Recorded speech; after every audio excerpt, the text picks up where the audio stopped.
Hello, welcome to HLA Live. HLA Live is our regular broadcast on the HLA YouTube channel as well as all the other social media channels. Each week we talk to interesting people from across the HLA community. Good evening, everyone. I am really excited to be chairing tonight's meeting. Hi, I'm Rosie Spooner and I'm hosting HLA Live this Wednesday. And I'm an HLA scholar and I'm also going to be your host this evening. To share with us their ideas and their innovations and hopefully bring them to a global audience. Quite quick, we have ideas, let's do this, let's do that. So many of the topics come from our community, with scholars and faculty expressing an interest in many of the discussions that we're about to have. Hello everyone and welcome to the HLA Live session on widening participation in the postgraduate realm. Homelessness and health. Addiction and the new normal. HLA programs are built on 6 pillars. The leader is an innovator and entrepreneur. The leader is a communicator. The leader is a manager. The leader as a negotiator.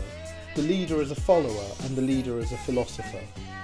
If you are interested in becoming a HLA scholar, why not get in contact? Many of the episodes in HLA Live will cover one or more of these important pillars. The HLA team consists of Pedra, Eamon, Tim, Riddy, Alistair, Adil and Trisha, and a range of other HLA scholars and faculty. In episode 22 of HLA Live, we're looking at Cohort 1 of the HLA Scholars Programme. We're looking back and seeing where are they now.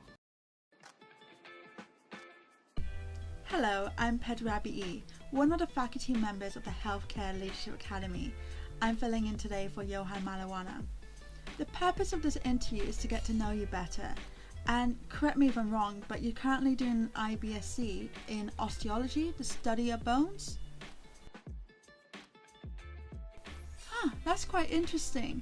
And so, have you spoken to any previous scholars or faculty members of the Healthcare Leadership Academy?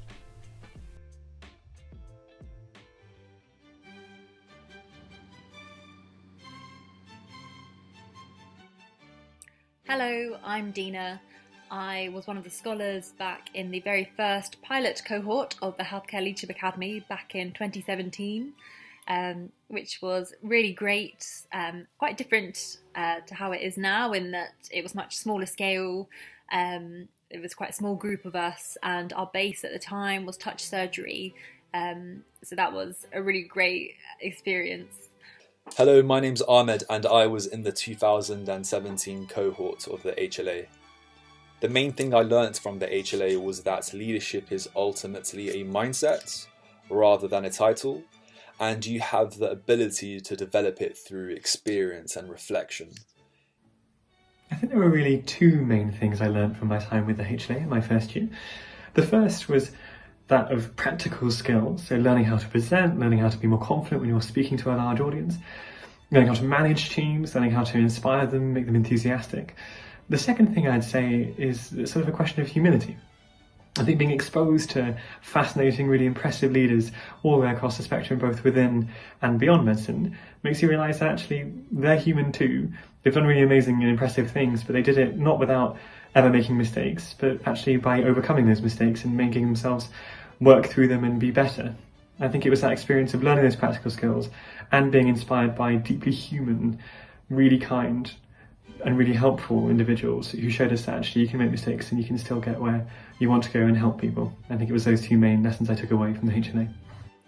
By the time I joined the HLA, I'd had quite a few leadership positions already. However, even though I knew I enjoyed being a leader, I didn't really know if I had the right skills and whether I was using them correctly. So I think that is definitely the main thing I got from being a scholar in the first cohort of the HLA. It was learning skills such as networking and the use of social media that really, with other people that are like-minded and in a similar position to me, that really helped me piece together all of the kind of leadership positions and components that I'd done in the past, and made me reflect on what I could have done differently before and what I want to do again in the future. And not only that, as I say, I got to meet lots of like-minded people, and that was an invaluable part in itself. Hi, I'm Shreya Batrinarayanan, one of the founding scholars of HLA's first cohort. So HLA's primary aim is to nurture and empower healthcare students and young professionals as we develop our leadership skills. As one of the founding scholars, I had the privilege to shape the future of this organization from its infancy. Moreover, I also got the support to develop my leadership skills and the nudge that was required for me to think outside the box to deliver modern, innovative solutions to current healthcare problems. So what did I actually learn being part of the first HLA cohort? So I believe the HLA program definitely instills a new layer of confidence and determination to undertake projects that you possibly thought you initially couldn't do. Being part of the first HLA cohort, I was able to meet in such an inspiring group of scholars, and I've definitely made lifelong friends. Hi, my name is Becca Lissman and I was one of the original scholars in the first cohort at the Healthcare Leadership Academy. Being part of the HLA was exciting for me because there was an opportunity to be around other people in medicine who were interested in the same things. People who were interested in leadership, not because of the position, but because of the changes that they wanted to see in healthcare and in society more broadly. So how have these skills helped me in the real world? Going through the HLA program has definitely allowed me to build on my existing skills, but also learn new skills, which then propelled me to take on new projects and new roles with confidence. I think it was this powerful idea which allowed me to develop the Whitefield Access Project. Whitefield is the name of my old secondary school. And this was an initiative which aims to dismantle the socio-economic barriers deterring disadvantaged sixth form students from entering higher education. I brought together a team and we achieved this through the provision of workshops and mentoring. It started in my old school, but it reached a point where we were mentoring and delivering workshops to hundreds of students per year. So I've definitely learnt a lot in the HLA. I think first and foremost, if you kind of take leadership, I think it's really made me appreciate that, leadership is about building a culture, one that you and others want to be a part of, and a culture that is amenable to change, amenable to innovation, one that can, help you to achieve your shared goals. And I think that kind of mindset is, been really beneficial. And kind of further on from that, I think that one of the best things about the HLA is the really flat hierarchy. So when I started, I was a penultimate year medical student, and there are people of kind of all seniorities throughout the HLA. And I think that that's something that makes it so special and so unique is, you always feel empowered to speak up and empowered to speak your mind. And I think that's a skill to kind of take forward generally. Moreover, I think that we've been so lucky to have exposure to such a great range of speakers, both kind of medical and non-medical. We've kind of, gained some little nuggets from them along the way, how to kind of approach things, personal skills to take forwards into your career and into your own life. So I've been really fortunate to be a part of this great experience and this big learning curve.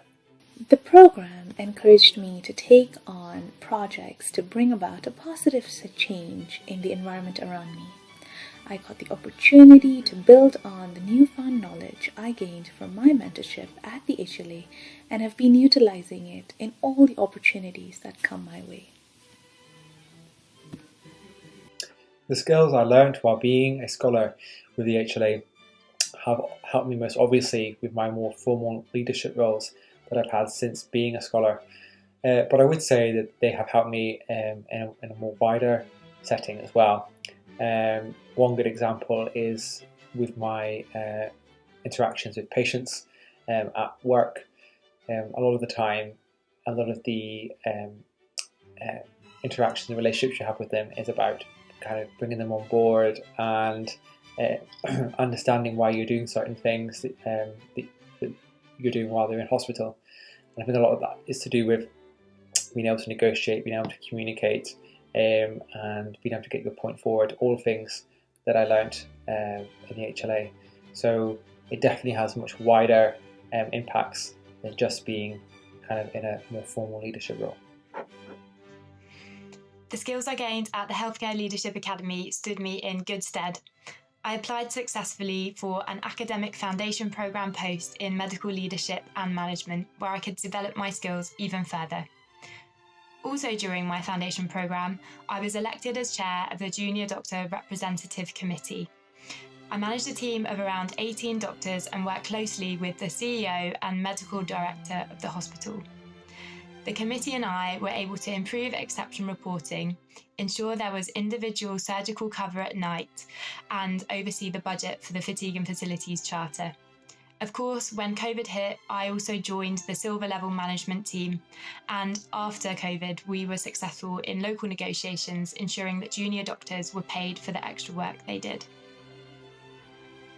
So it helps me all the time. It helps me when I'm involved in running conferences, if I'm giving lectures or giving webinars online, as we all have been so much in this last year.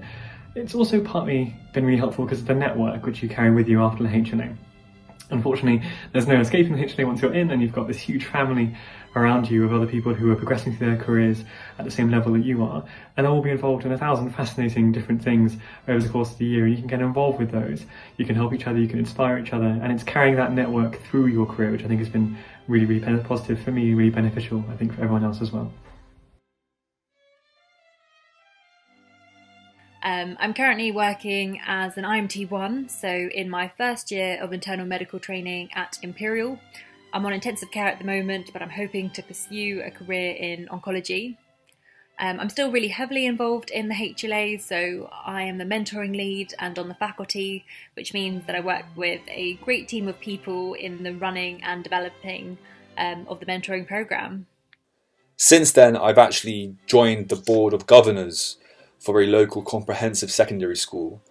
And the reason I did this is because it will allow me to act on my passions for educational equality from a more executive position. So to tell you a bit about myself, I'm a feminist and I'm fascinated by pregnancy, labour and birth, and I'm also really interested in global health and sociology of health. So given that, I'm now doing the Diploma in Tropical Medicine and Hygiene at the London School of Hygiene and Tropical Medicine. And I've actually decided to continue and do the Masters so that I can develop my sociology skills further and also gain a bit more research experience. In the future, I'm hoping to apply and begin my training in obstetrics and gynecology. So what am I doing now? I'm currently an F2 doctor and look forward to finishing the foundation programme, but I've also continued to be involved with the HLA. I've currently undertaken one of the roles as a HLA cohort director, and I look forward to working with these scholars. In terms of what I'm doing at the moment, so I'm an Imperial Public Health Registrar, so I've been with Public Health England during the pandemic over the last year, but I've also in my spare time been working in A&E a lot, spending a lot of time on the front line when clinical services have been most stretched, so combining my clinical work in A&E with my public health work with Imperial. I am an academic foundation doctor working in medical education and simulation. I am also the co-principal investigator for the recovery trial, which is currently the world's largest clinical trial looking at offering therapeutic drugs for patients with COVID-19 at my hospital. During my spare time, I'm also the Health Hub Advisor at the University of California, San Francisco, where I mentor individuals to attain the support and professional development they need to grow and build successful ventures. So now 4 years on since being a scholar myself, I co-direct the newly formed Belfast cohort, which started this year in 2020. It's been an unusual year to start a cohort with it all being kind of online and not being able to meet face to face. However, that's brought new and fresh challenges which I've been excited to meet. Clinically, I am currently taking some time out of training and I work in Belfast, currently working as a haematology SHO, but I am applying for public health training in London to start in August 2021, I hope. So why should you apply to the HLA? Simply because you won't regret it. There are three main reasons you should get involved in the HLA. The first is it's going to inspire you. You're going to have the opportunity to meet some of the really fascinating leaders across medicine and beyond medicine who can talk to you about their own experiences, how they got where they are at the moment, and talk to you about how you can follow in their footsteps if you'd like to. And the second thing I'd say is networking. You will meet an amazing array of people all around the country, from medicine, from midwifery, from nursing, paramedics, a whole range with fascinating skills and really amazing things to contribute, and you'll be carrying those contacts, those friends, all the way through your future career. I think the third thing I'd say is the practical skills that you'll develop in the HLA will be invaluable to you as you move forward. That means helping you learn how to speak publicly, how to convey what you really want to be conveying in public meetings, to make sure you understand how you're coming across to the world. And I think it's those practical skills combined with that networking experience and the inspiration you'll get from meeting some of the fascinating people that you'll meet in the HLA that will make the whole thing really worthwhile. The HLA inspires its scholars to make changes that could transform the lives of the individuals in our society. It will nurture and empower you to develop your leadership and management skills in order to find innovative solutions to real-world problems. There are a couple of reasons why I say you should definitely apply to the HLA. The first thing is that you are able to learn so many skills that you would not necessarily be able to learn from a book or necessarily be able to learn from just kind of on-the-job experience. And I say that because you need people that are willing to teach you and are good at teaching you these skills in order to learn them. You wouldn't necessarily get that when you're kind of put into a leadership role. So if you want to really solidify and improve your leadership, then this program is for you. And secondly, and I always say this, is that the HLA community is honestly one of the most friendly groups that I've been a part of, particularly in the healthcare world. Everyone's so friendly and welcoming, and everyone wants you to genuinely do your best. And I really, really enjoy being a part of the community that works together like that. So if you're even thinking about applying, I definitely think you should. When I saw the advert all those years ago, it was actually only 2 days before the deadline, and I just dropped everything to put an application in. So why should you apply? For me, it's about the people more than anything else. Some of my closest friends I met at the HLA, and of course there's this community, this global community that's just growing and growing. The HLA also exposed me to some incredible students and healthcare workers. Most of us actually still keep in regular contact.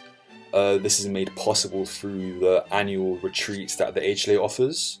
And we just take the time to see each other throughout the year whenever we have days off. One of the things that struck me about my peers was their involvement in research, and how even though they were quite young, they still felt that they could meaningfully contribute to evidence-based literature.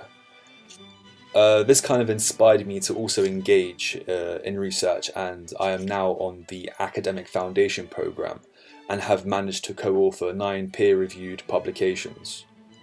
It was certainly the HLA which made me feel it's never too early, and which also gave me the courage to approach seniors and ask for opportunities.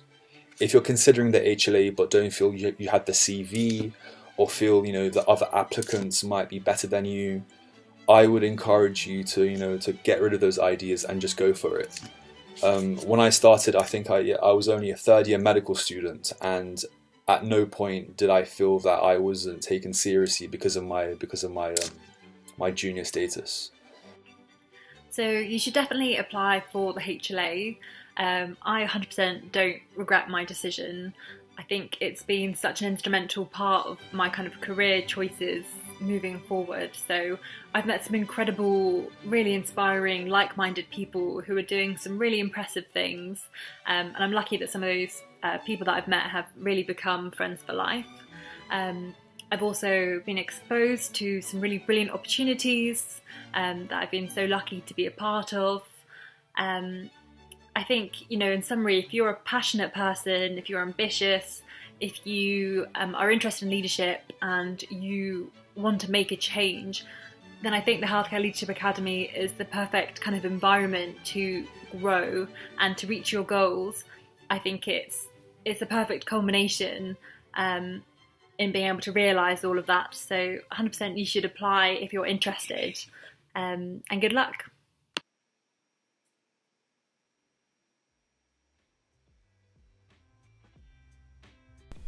I just need a yes or no.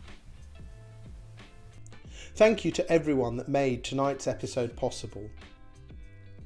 Whenever our scholars are thinking about complex problems facing our health systems, we encourage them to think about how they make significant change in the world of healthcare. We are incredibly lucky to have some incredible scholars in the HLA. They use the HLA as a platform to take their ideas and bring them to fruition. If you are interested in the work of the HLA, why not join us at one of our future HLA events? Why not join one of our programs?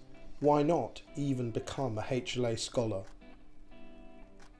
Thank you for joining us. My name is Johan Malawana, the director of the HLA, and it's a good night from all of us.